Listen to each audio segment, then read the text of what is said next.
There you go. Harry Enfield, who's brought us Stavros and now brings us loads of money. Fabulous stuff. Ladies and gentlemen, going to take on a very dodgy subject now. Going to discuss something very contemporary. Indeed, everybody is talking about Clause 28. Not everybody knows what Clause 28 is. Some people think it is the umpteenth sequel to some Hollywood mega movie about a giant bird. But it is not. Clause 28 is an bit of legislation. It is legislation stopping homosexuals having certain rights, you see. So I suppose it could be made into a movie, really. Just when you thought it was safe to come out of the closet, Clause 28. Now, what is going on with this? What it is the government are worried that your local councils and your schools, by sort of accepting that homosexuality is a kind of legitimate way to be, are promoting it and actually making gay people. Now, I think they've suddenly got an awful lot of faith the persuasion of the teaching profession, haven't they, eh? I mean, for years, old Kenneth Baker's been saying teachers are a load of rubbish, they can't teach and they don't deserve a pay rise. Suddenly, miraculously, they are so brilliant at teaching that just by saying that it's not a very good thing to persecute gay people, they're creating a lot of gays. Isn't that marvellous? I'll tell you, all the time I was at school, my teachers actively promoted mathematics, physics, chemistry, foreign languages, and I still ended up crap at all of them, didn't understand a word of it. I mean, picture if you will to see, ladies and gentlemen. There is Billy at the back of the class, 14 years old, there he goes, old Billy, and he hasn't heard a word a teacher has said for 11 and a half years. Chaucer is a closed book to him.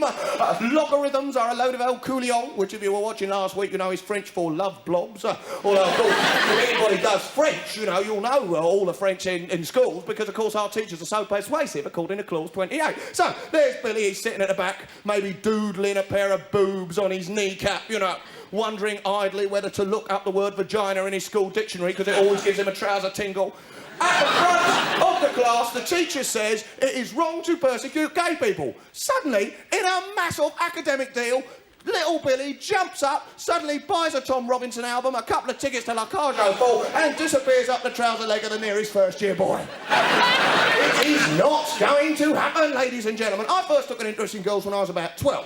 I started trying to get off with girls when I was about 12, and believe me, that year, I had 4 girls laugh in my face and tell me to come back when my pubic hairs were running into double figures. It was another 2 years of humiliating rejections before I got to taste a girl's fillings. Now, why did I go through all these rejections? Why did I so pursue girls? Because I was obsessed. Not because a teacher told me to, not because a teacher promoted heterosexuality, but because the evidence of my obsession grew on me daily. In fact, it grew on me 4 or 5 times daily. Most embarrassing in gym, I used to have to stand behind the jumping horse, hoping nobody had noticed.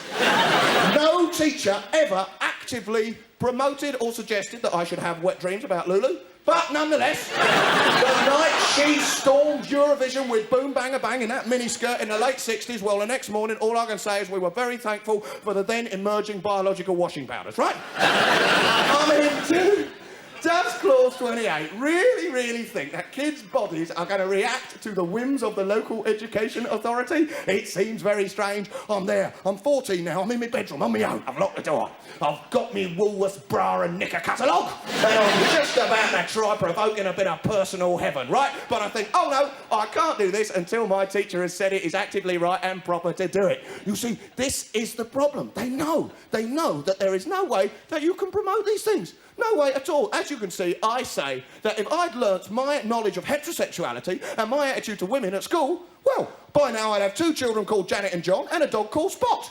And I would think that all married women never left the house and did nothing but watch. A nice little nuclear family. But it doesn't work like that. As you can see, ladies and gentlemen, I'm very doubtful that you can promote homosexuality by saying it is a legitimate part of life's rich tapestry. If a minority part, but nonetheless legitimate. You see, because that's not the way things are promoted, is it? Go on, let's look at it from another side. Let's look at Clause 28 from a different angle, eh? I mean, how do things normally get sold? They normally get sold by saying they are legitimate in minority. No. I think when Peugeot want to shift their cars, they don't say, Peugeot, it's got a right to be the way it is, so please don't beat it up. No, that's not the way they do it. They set fire to 16 acres of sugarcane. That's how they sell Peugeot. So, let us take a further leap. Let us ask ourselves a real lateral jump now, ladies and gentlemen, because I think that there are ways to promote sexual perversion in this country, but I don't think at all that the MPs have got their eye on the right one, you see, because these MPs are a bit thick, you see. They couldn't make a mental leap if they head-butted a trampoline, you see. So, what what I'm saying is you can possibly promote sexual perversion because these MPs who support Clause 28 are the same people who absolutely laugh themselves stupider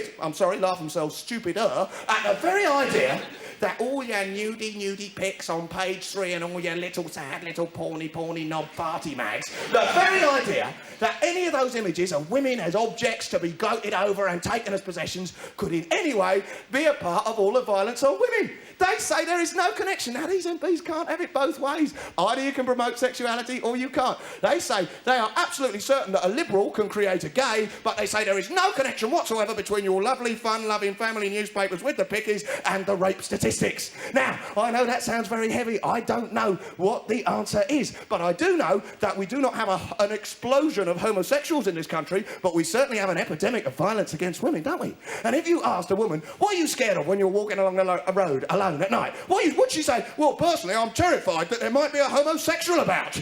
Oh, it was absolutely, I was in a bus queue, and would you believe it, he viciously whipped out his gay news and started viciously reading it at me. No, that is not what's worrying them at all. So, these MPs who are having a go at the gays, maybe they should wonder where is all this perverted heterosexuality coming, which is dividing our community and making half the population unable to walk around in their own population. What is going on? Maybe it's porn, I don't know, maybe it's not. But I do know that MPs might not worry about it because perhaps they've got a couple of examples in their briefcase and they're just off to the House of Commons bogs for a bit of executive relief. Know what I mean? So, ladies and gentlemen, I'm just asking the question, simply asking, in a world like this, shouldn't they be trying to, instead of persecuting the gays, maybe protecting the people that they are elected to look after? There you go. I wonder what sort of schools they went to. Right, that was the end of that clause. When it had brave one to try, but there you go. So, where were we?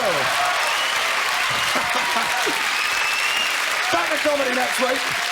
I promise you, I'll do stuff about growing up and going in the fruits and things like that. Right now,